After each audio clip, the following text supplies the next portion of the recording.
Hey, it's a nice, beautiful Sunday morning, everybody. How you doing? This is Ben Schultz back at you from Systems Over Symptoms. I wanted to talk to you about a subject today, and that's a lot of people don't realize what they are, what they do, how you get them, etc. So I just wanted to go over some stuff for the CGM. Now, if most diabetics know, for those that don't, that's a continuous glucose monitor. I have the Libre 3.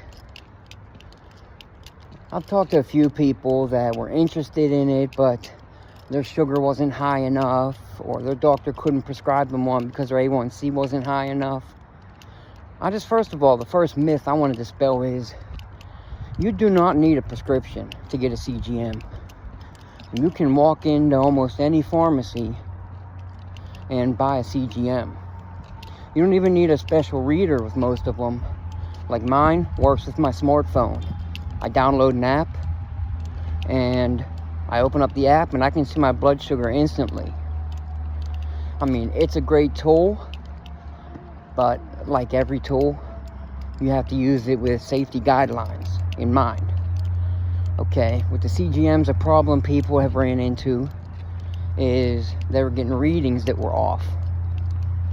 I believe there had even, in a few cases, been some serious consequences because doctors had made treatment decisions based on the readings alone. Now, I noticed when I got mine, my story's totally different. I literally went from 350, 400 sugar, A1C of 13. 6 weeks later, I'm standing at about 100, 110 with an A1C of 5.8. Now, we'll get into that later in the journey about how I did it. And, it's something that you can replicate. It's something that you can do. It doesn't take any special tools, nothing like that. But I did notice when I first started that I started hitting some lows. I know once my machine said I was at 69. It freaked me out. That alarm started going. And I was like, oh shit, what do I do? And my common sense took over. Instead of hurrying up and grabbing some glucose tabs and popping them, I said, wait a minute, I feel okay. So what I did was I went and backed the reading up with a finger prick. And it showed that my actual blood sugar was about 20 points higher. Now, they say 20 points higher is in range. So, that's good. And usually when I do read it, have a situation like that, if I take a reading, like if it says low on there, I take a reading, and my reading is 20, 25 points higher, within 5 minutes, my CGM usually goes to where my actual blood sugar prick was. So, it evens itself out. It lags a little bit behind because here's the thing. When you put the CGM sensor in your arm, and I will tell you, it looks a little bit scary when you look at that needle on this thing, but the needle doesn't stay in you. It just leaves a tiny little filament. And what it does is, it doesn't go into your bloodstream. It goes into that interstitial liquid that's in your cells. And that's where it gets the reading from. So it lags a little bit behind, maybe 5-10 minutes. So that's why you have a little bit of a discrepancy there. But like I said, common sense, anytime you get a reading that deviates from your normal reading, make sure you just double check. It only takes 5 minutes to hurry up, do a finger prick. And one more suggestion about that. When you do the finger prick, always, I know this sounds stupid, and maybe I'm the only one that's ever done it, but one time I did a finger prick, and it was reading high. My machine literally said high. I was freaking out. I was panicking. I'm all, what do I do? What do I do? And then I realized I had something earlier, and it was real sweet. And I thought to myself, I washed my hands, read my sugar again, and it was like 150. So it was a false reading because I had something on my fingers that, went into my blood and got tested with it. So always wash your hands, use an alcohol swab before you finger prick. It just limits the chance of any infection or anything like that. But the great thing about the CGM is that I've been fighting diabetes for 10 years, okay? This is not an easy journey for me. It's been over 10 years. I found a Facebook post the other day, and it was from 12 years ago. And it was talking about how my wife was getting on me about, you know, my blood sugar and getting it in order, so I'm around to take care of her and the boys. And I mean, I hate to say, but my wife passed away 10 years ago. So that post was from about 12 years ago. So that means I've been fighting the diabetes for over, 12 years. I never got it. And, through all of this, I think the thing I never had through all of this was a doctor just sit me down and say, hey, Jagoff, you need to get your life in order.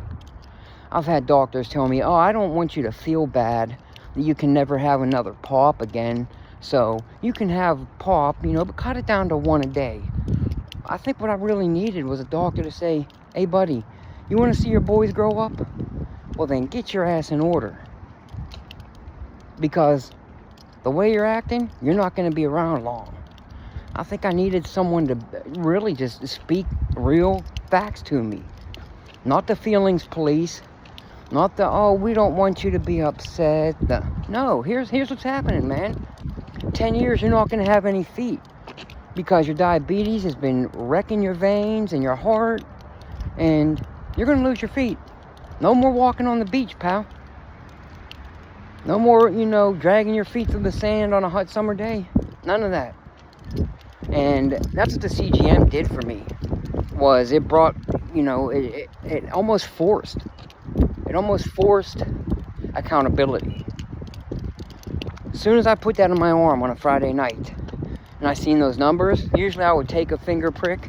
I'd see a number, 300, and I'd say, I'll take my insulin tonight, and it'll be better in the morning. And that was it. I might not test for another week.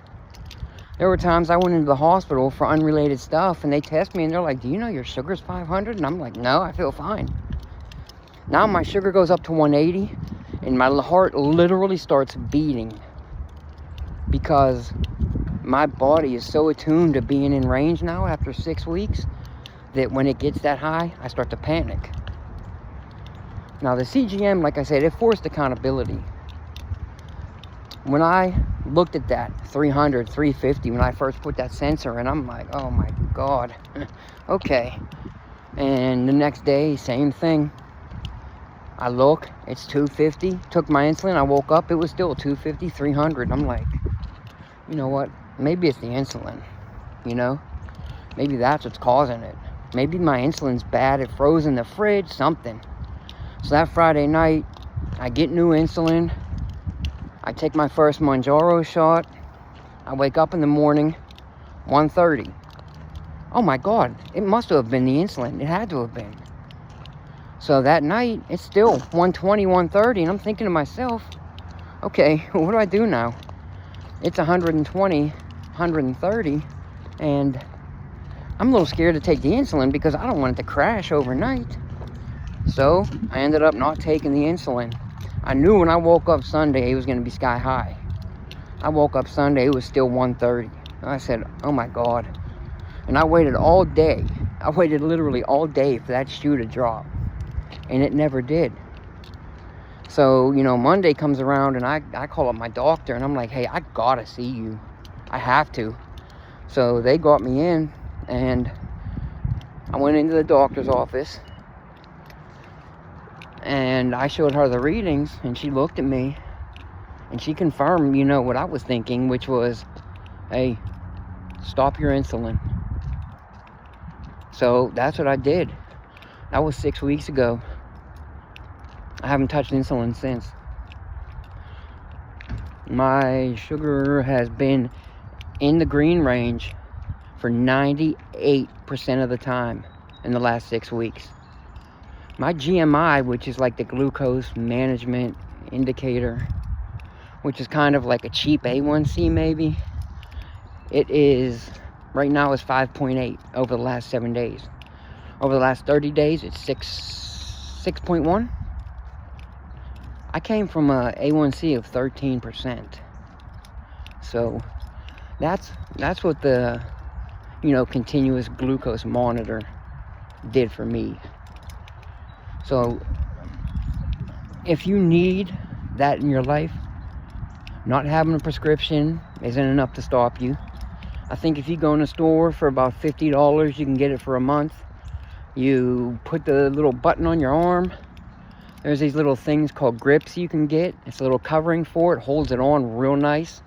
They are waterproof. You can take it swimming. There's no reason not to have it. And like I said, you know, it has started my journey. Started my journey from where I was to where I am now. And, you know, if you go to school, I have a community, it's called Systems Over Symptoms. And, you know, I have module 1, it explains my story and what I did. And then we are in the process of building 10 or 11 modules out. And it literally goes over every single thing you can think of. Diet, exercise, everything that you need to do to drop your numbers like mine have been dropped. You can sign up for free. If it helps you and you want to go further, that's fine. We have so much planned. Phone calls, Zoom calls. We're going to go over everything. Label reading. You know, there's different levels. We can work with you one-on-one. You know, I'll get on the phone with you. I'll get on a Zoom call with you. I mean, if you live near me, I'll meet with you in person and we can go over this. My goal is to help all these people like me that gave up and are now, you know, in this dangerous position. And they just need that one last push to get them to where they need to be. And that's what I'm here for. Systems over symptoms is always about action over talk. That's our first goal. Excuses, we drop them off at the door and we get at it. So let's go.